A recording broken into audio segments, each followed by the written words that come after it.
Transportation morning session, GATE 2021. This year in transportation, almost all the questions are direct questions only. Compared to the previous years, last year and last before year, this year all the questions are directly to the point questions and easy questions. You can target 100% of the questions here.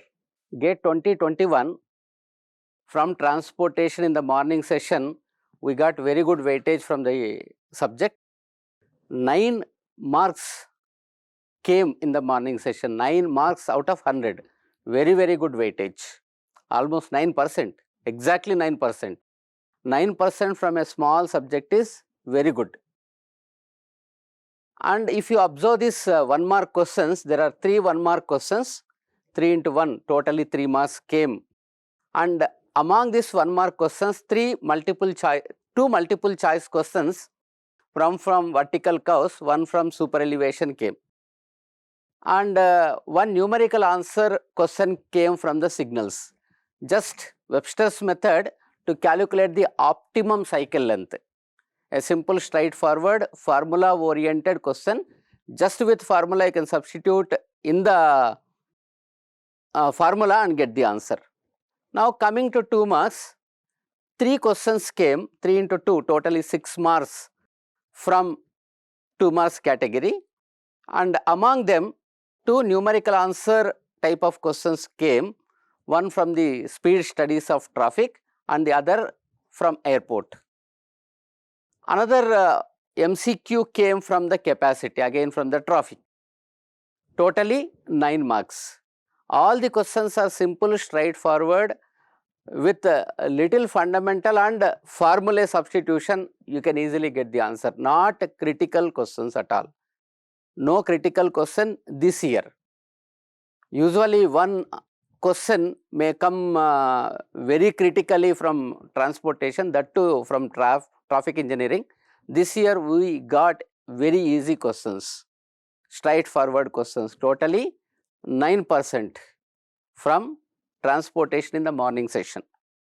Look at the question. Spot speeds of vehicles observed at a point on a highway are given in kmph. 1, 2, 3, 4, 5 values of speeds are given. They are asking you to find out space mean speed. It is a simple question, direct question. They are asking you to find out the space mean speed. Space mean speed is harmonic mean of all spot speeds. If you want to calculate the harmonic speed, you need to first calculate the harmonics. 1 by V is equal to 1 by of all spot speeds altogether. 1 by 40, 1 by 55, all given spot speeds, I am taking the harmonics. And then 1 by 65, 1 by 80. So from this you can calculate the capital V value. Capital V, just a constant, I am taking it as 11.39, is also in kmph. Now the space mean speed Vs is equal to n into capital V. Total n value, number of observations are 5, capital V is 11.39. If you simplify, we will directly get 56.99 kmph. This is space mean speed of the vehicles crossing at a point. See the question, the shape of the most commonly used highway vertical curve is. Vertical curves, the summit curves, generally second degree parabolic. We use the vertical summit curve is generally second degree parabola, and valley curve is third degree parabola. Among the options, spiral, we generally do not use it for the vertical curves. Circular single radius, we use just for the horizontal curve. Circular multi-radius, maybe a reverse curve or with 2, 3 radii combined together, again we use it for the horizontal curve. So for vertical alignment, we use parabolic curve in general. If you want exactly summit, vertical summit curve, is a second degree parabola. Vertical valley curve is one more degree extra, third degree parabola. Overall, the option what you can pick up is option C. Logical question, memory oriented question. If you have idea of various curves which are used for various purposes, you can pick up the answer directly within seconds. A highway designed for 80 kmph, the design speed is given, has a horizontal curve section, it is a horizontal curved part with a radius of 250 meter. The radius is given to us, constant radius circular curve. If the design lateral friction is assumed to develop fully, we are using full lateral friction. The required super elevation is how much? Super elevation they are asking us. Lateral friction as per IRC, we know the lateral friction is 0.15. This we need to assume. Without this assumption, you can't proceed ahead. So, 0.15 we need to assume it is a fixed value as per IRC. Full friction is developed. What is the general equation for super elevation? E plus F is equal to, along the friction, the super elevation is given by E plus F is equal to V square, capital V square I am taking, capital V is speed in kmph directly. As you know, it is V square by 127 R. Substitute all the values and find out the super elevation E. So, the friction I am taking it as 0.15, lateral friction which is used on horizontal curves. The design speed is capital V, 80 kmph. So, 80 square you can take it, 127. Radius is also given to us as 250. Just substitution in the simple equation, nothing else. Direct simplification gives you the super elevation. It is 0.05 directly. So, the answer is option B. It is a direct question, straightforward question. People just having an idea of this formula and having this in memory easily get the answer within 1 to 1.5 minute of time. This is a question from runway length to calculate the effective gradient. A simple, direct, straightforward question. We have come across this question in regular class in a similar manner. So, you see the end to end runway length in meter, the chainage is given to us starting from 0. First is 300 meter and then 300 to 600, 600 to 1100, 1100 to 1400, 1400 to 1700. These are the gradients. Plus gradient is upward gradient, minus is downward gradient, plus minus minus. They are asking you to calculate the effective gradient of the runway. Effective gradient is nothing but elevation difference between highest point and lowest point divided by the total length covered in the survey. The total length covered is 0 to 1700 meter. So, to make it easier and to calculate the things in a easy way within stipulated time, I am just making a tabular column. I have taken various stations A, B, C, D, E, F. Starting from 0, assume that the beginning station is starting with 0 meter and B station is after 300 meter, because starting from 0, this is section A and next is the station B. B is at 300 meter. So, 300 to 600, 600 is C. 600 to 1100, 1100 chainage is D. 1100 to 1400, 1400 is E. And 1700 is the last station F.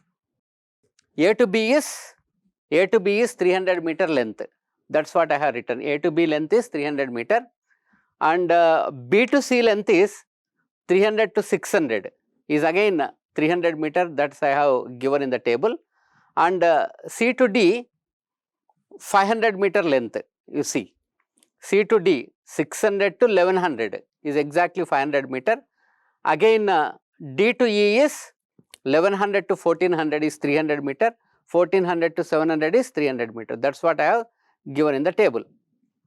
Now, the elevation difference, assuming that A as datum, A as the reference point, with reference to point A, are you going up or down? We are indicating by this plus minus values. Those are all given to us. Now, go back to the given table. From A to B, we have plus 1.2% of gradient, plus 1.2% of gradient. So, the elevation difference of B with reference to A is 3.6 meter. How do you get this 3.6 meter? It is very simple. The gradient is 1.2 meter, nothing but 1.2 by 100. The length over which we have covered from A to B is 300 meter. 1.2 by 100, 1.2 by 100 into 300. This gone, 1.2 into 3, 3.6 meter. That is plus. Why plus? Plus is upward gradient. This 3.6 I have indicated in the table. You see, this plus 3.6 I have given in this table. Coming to the elevation of point C, this is minus 2.1. This can be calculated like this. So, this is point B elevation, point C elevation. Point B to C, you have minus 0.7. To calculate the level difference, what do you need to do is 0.7, it is minus only, by 100 into 300 to 600 meter, again 300 meter of elevation you have. So, if you simplify 0.7 into 3, 2.1 meter, minus because it is downward gradient. That is I have given in the next minus 2.1 meter. Like that I have taken all the plus minus values for different stations with reference to A. With reference to A, B is 3.6 meter above. With reference to A, C is minus 2.1. With reference to A, D is plus 3. Like that I have given all the elevations with plus and minus. Now, RL of the station A is assumed as 100. This is assumed value. Just I have assumed. With reference to A, B is 3.6 meter above. So, RL of B is 100 plus 3.6, 103.6. Now, next is minus 2.1. Minus 2.1 means 103.6 minus 2.1. What will happen to that? 101.5 it has come. With reference to this, plus 3, add plus 3. 101.5 plus 3 is 104.5. 104.5 minus 2.4 is 102.1. 102.1 minus 3, it gives you 99.1. So, these are all RLs of different points, assuming that RL of A as 100. Now, which is the highest elevation point we need to pick up? Highest elevation point among all, highest value is 104.6. This is highest elevation point, station D. Now, lowest elevation point is station F. This is 99.1. It is just below point A. Now, effective gradient is given by effective gradient.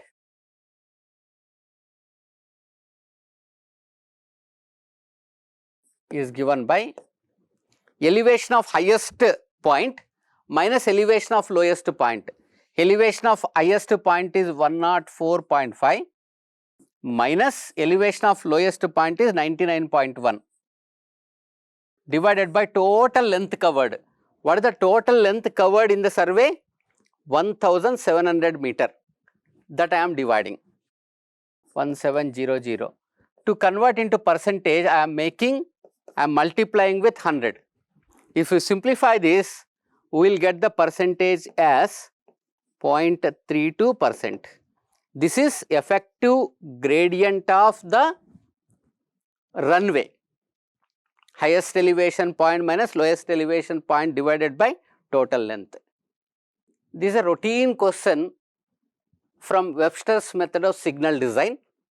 Look at the data given to us. Signalized intersection operates in a 2 phases.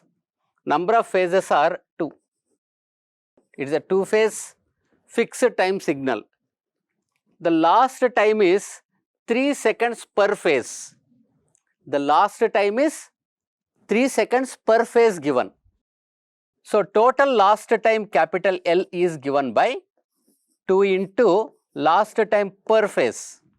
Last time per phase. Last time per phase is 3 seconds. Totally capital L is 6 seconds. Be careful here, you need to use last time per cycle in the calculation of the cycle time. Capital L we need to use, last time per cycle we need to use, but given is last time per phase given. So, last time per cycle is 3 into 2 phase signal, 3 into 2. So, capital L we got it. Now, the approach has approach flow rate to saturation flow rate. Normal flow rate to saturation flow rates are given to us as 0.37 for one phase and 0.4 for the second phase. I am giving it as Y1 and Y2. Y1 is 0.37, Y2 is 0.4. So, the sum of normal flow to saturation flow for the 2 phases will be 0.37 Y1 and 0.4 Y2. Total Y is equal to 0.77, you can take it. Now, you can calculate the cycle time as per Webster, and they are asking you to round it to 1 decimal place. They are asking us to calculate cycle time as per Webster, round it to 1 decimal place. The cycle time as per Webster is given by C naught is equal to 1.5 capital L plus 5 divided by 1 minus Y. Capital L is last time per cycle. So, 1.5 into last time per cycle, capital L is 6 seconds you need to use. I am using 6 here, plus 5 divided by 1 minus Y. Y is 0.77 we need to substitute. We need to remember this formula, empirical formula. This is a common question and most of you might have by hearted this formula. If you remember this formula, substituting and then getting the answer is very simple. The rounded off answer is 60.9 seconds. They are asking you to round it to single decimal place, 60.9. This is also a simple direct question.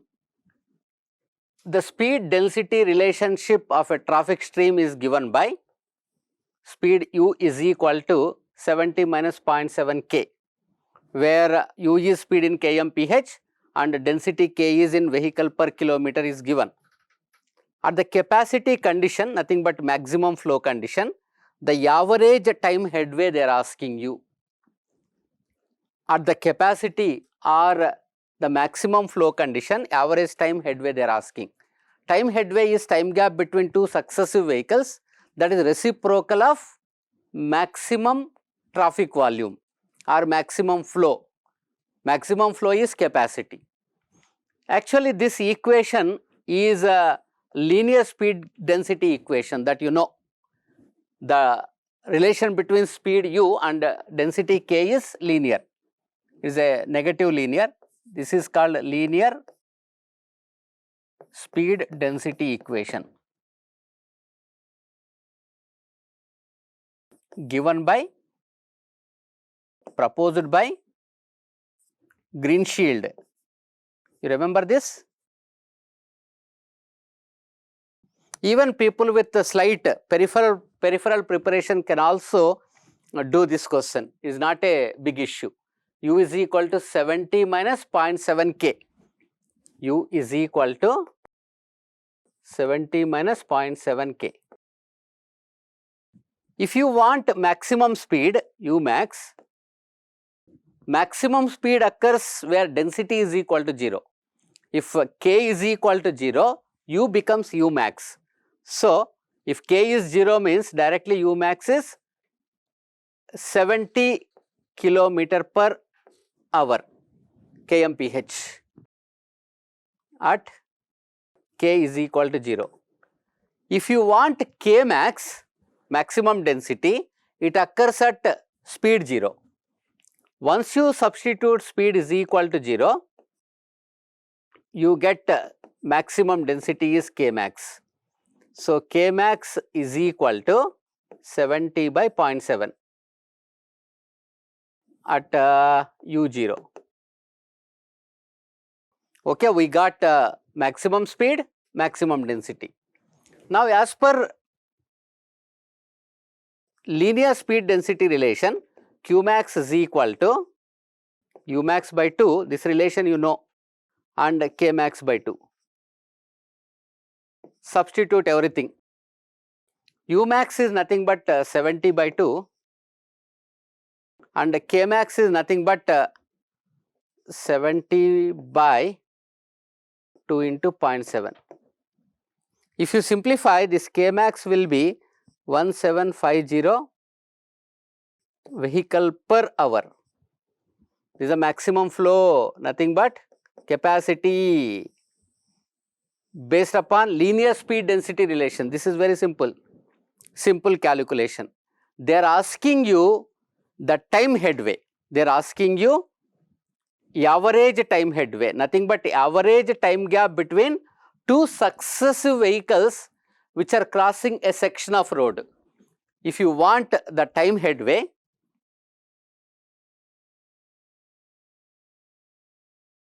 average time headway, time gap between the two successive vehicles, I am indicating with HT, and it is reciprocal of Qmax. Qmax is in vehicle per hour. I want the time gap in terms of seconds, vehicle per second. To convert hour to second, I need to multiply with 30 into 60 into 60, nothing but 3600. So, 3600 divided by 1750, you will get the answer. Among the options, nearest option is 2.1 second between one vehicle to one vehicle. It is a 2.1 second between one vehicle to another vehicle. So, answer is option A.